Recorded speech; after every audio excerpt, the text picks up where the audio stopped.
안녕하세요. 140차 속에 녹아있는 깨알같은 시사 트윗을 모아 전달해드리는 저는 유나입니다.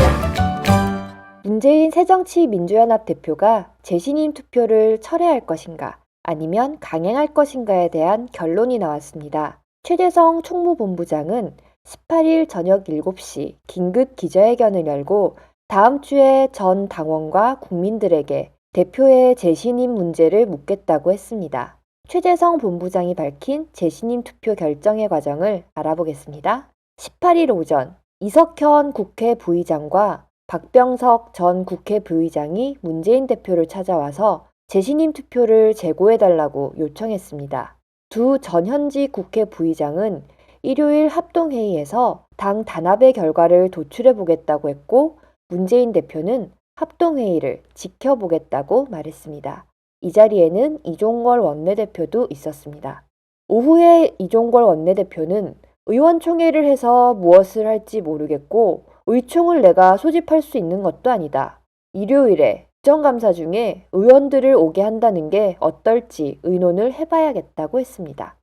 의원총회는 원내대표가 필요하다고 인정할 경우 소집할 수 있는데 이종걸 원내대표가 재신임 투표에 대해 비협조적이었습니다. 며칠 전에는 이종걸 원내대표가 재신임 투표 자체도 하지 말아라. 통과될까봐 그러는 것이다. 라는 발언도 한 적이 있습니다. 이 같은 이종걸 원내대표의 발언은 문 대표 흔들기를 넘어 당 단합을 위한 재신임 자체를 무력화하려는 의도이기 때문에 불가피하게 다음 주에는 전 당원과 국민에게 문재인 대표의 재신임을 물을 수밖에 없습니다. 9월 17일 국민일보와의 인터뷰에 실린 문재인 대표의 재신임 투표에 대한 생각은 이렇습니다.